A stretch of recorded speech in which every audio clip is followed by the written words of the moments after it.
What's good, all my trader and investor homies? It's your boy Kevin. This is Touchdown Trades, home of your trading BFF and your stock market bestie. In today's video, we're going to be talking about my top 2 favorite penny stocks to invest in right now. If it ain't broke, don't fix it. And the Chinese EV market is absolutely not broke. Look at NIO, look at XPeng, look at Li Auto. Those are large cap Chinese EV stocks. There are 2 Chinese EV penny stocks that are flying under the radar. One I like more than the other. We'll get more into that in a second. But in today's video, we're going to talk about these 2 penny stocks, these 2 EV penny stocks that I think both have a lot of potential. I think one of them has gone extremely under the radar. It is not getting enough recognition as it should. It is a stock that could make a huge move in the next couple of months, and I want to be involved with it. So in today's video, we're going to break down these companies. We're going to break down these Chinese EV penny stocks. We're going to talk about their business model, the fundamentals, the numbers, are they undervalued, overvalued, and we're going to take a look at the chart, talk about some important key levels that we want to watch. So you're going to want to stay tuned, and if you're new to the channel, consider subscribing. What are you waiting on? Hit that subscribe button, hit that notification bell, and do me one big favor. Dust off your fingers and jab the like button right in the eye, because the like button is talking hella-ish and we need to teach it a lesson. Let's get it.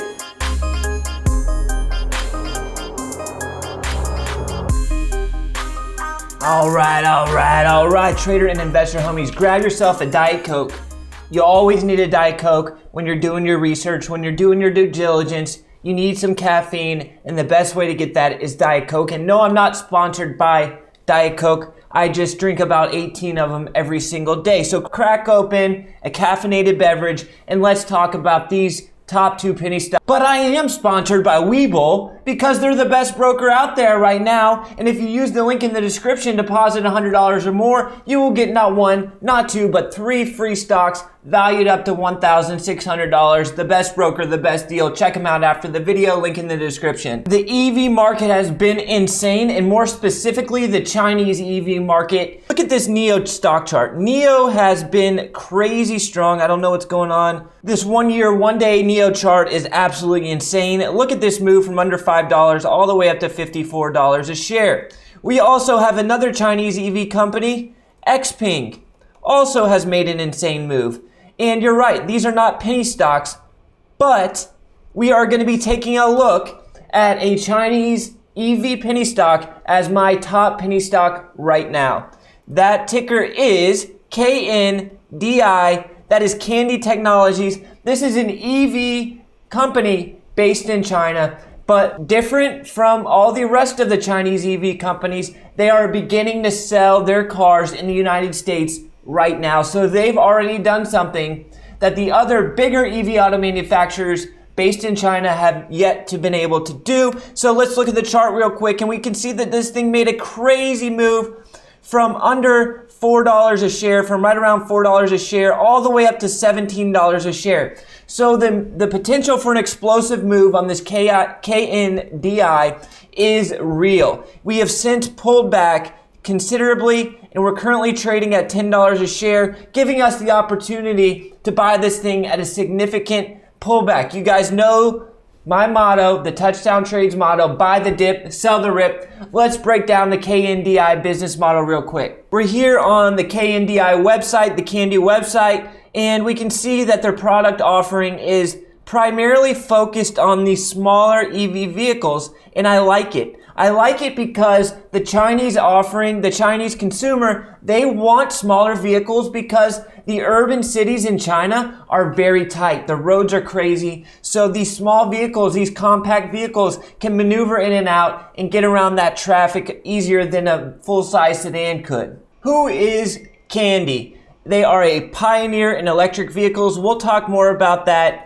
in just a second. They've done something. They actually started something in China that another company is getting a lot of credit for. We'll talk about that in just a second. More than 2 decades of success. This is a company that's been around a while, but now we know that China is pushing for gas combustion engine cars to get phased out by the year 2035. China is the biggest EV market in the world and will continue to be so for many decades to come because they are a country that is focused on phasing out gas cars. The United States, we want to phase out gas cars eventually, but it's not happening anytime soon. But China has the power, the government has the power to say, look, you cannot even buy a gas car if you want to. In the United States, that's going to be hard to do. Maybe states like California and New York are going to pass extremely high tax rates for buying a gas car, which is going to incentivize people to buy EV cars. But China is pushing forward with the EV wave, founded and based in Jinhua, China. I'm not sure if I'm pronouncing that right. This is a key point right here. Sales in both China and the US. This is something that we haven't yet seen from an EV China-based company. NIO, I don't think NIO will be in the United States for a long time, especially as long as the Chinese government is invested in NIO. We have Xpeng maybe will make the venture to the United States, Li Auto maybe, but Kandi already in the United States.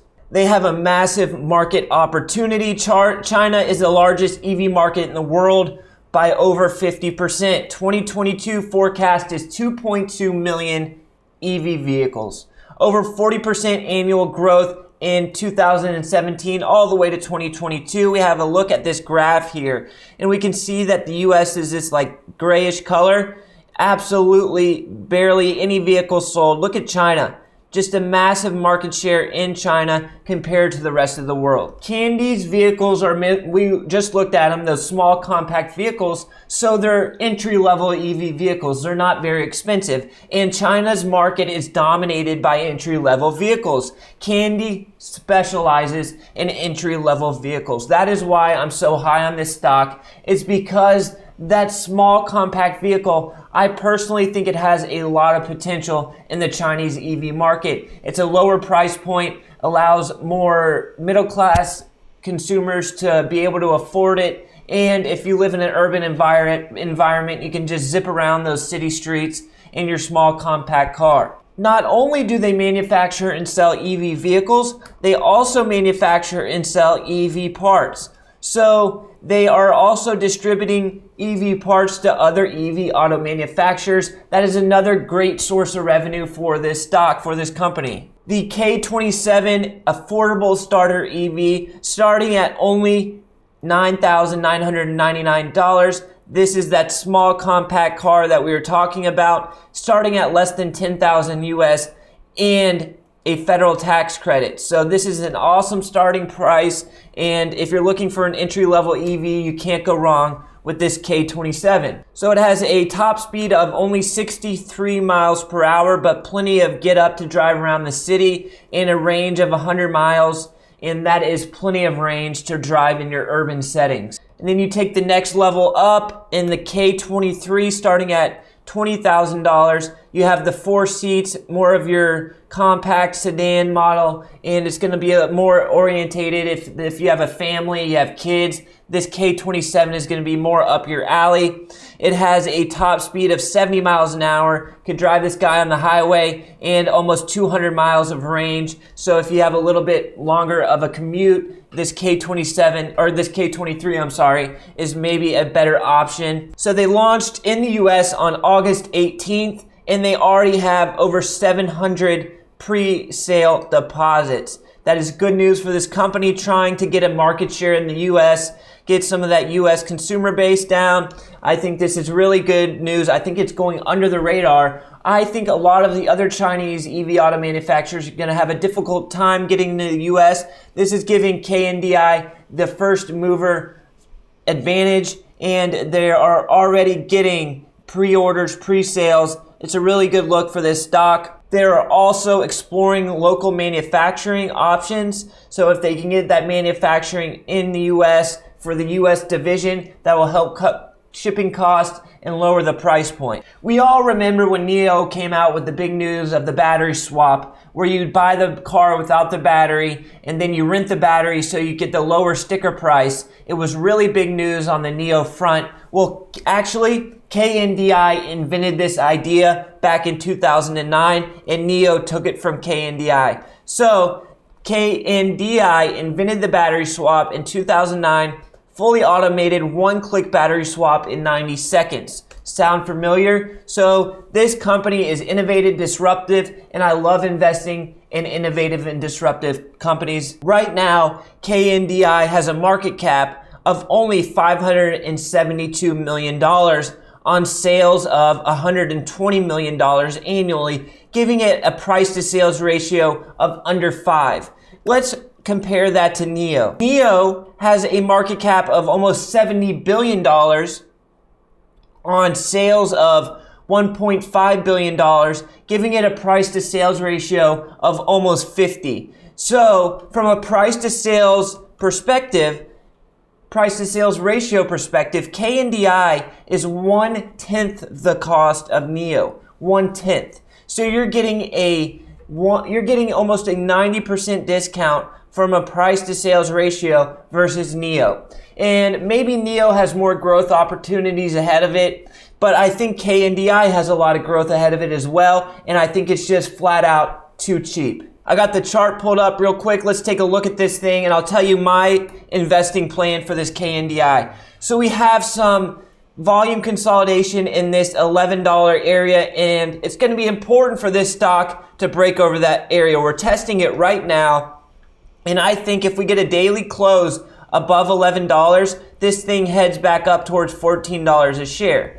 So what I want to see, for me personally, to get involved with this KNDI, I would need to see a pullback back towards $8 a share. That's my buy zone, is around $8.50 to $8 a share. I buy the dip, sell the rip. I'm not going to buy the rip, and we just made a big move from under 6 all the way up to almost 11. So I'm going to have to be a spectator for now and wait for a pullback. But I think this thing has a lot of potential, and I think I'm putting a 12-month price target of $15 a share on this KNDI. But I'm going to have to wait for a pullback in order for myself personally to get involved. Stock number 2 is going to be Cbak, CBAT. This is Cbak Energy Technology. This is a Chinese-based company that develops and manufactures EV lithium batteries for not only the EV sector, but also other applications. And this is a stock that we talked about way back here, under $4 a share, and then it ripped up to $11. And yes, this thing has made a massive move. It would need a major pullback in order for me to get involved with it. A pullback down towards $5 a share, I would love to buy in that area. But I think this stock does have some more potential, and it's not necessarily about the company with this stock, right? It's about the story, the EV story. It's about the thesis that EV in China is growing and investors are flocking to the sector. They're going to be looking for a cheap option to get involved with the Chinese EV play. And this CBAT is a theory. This CBAT is a place to put your money to get exposure to the Chinese EV wave. Now, it is extended, but if buyers keep coming in and this short squeeze continues, we could get a retest of that 1150 high. But I've set my buy zone at this prior support area right here. We'll put a little trend line there. And what I do here is, if I have a buy zone, if you're using Thinkorswim charts, Webull charts, whatever chart you're using, you can go in and set a price alert. So what I do is I right click and then I go create alert and create. And if it hits that level, at or below. So once it breaks that level, I'll get a SMS alert to my cell phone, and then I'll consider investing. But I think this thing does have potential, not because I like the company, but because the money coming into the Chinese EV sector, people wanting to get exposure to Chinese EV. Here on the company's website, and it's pretty much all in Chinese. I haven't been able to find an investor presentation, But once again, this is not necessarily about the company. This is not going to be a long-term investment for me. This is going to be a way for me to get exposure to the Chinese EV wave, ride the move higher, take my profit, and step out. This is not a long-term investment for me.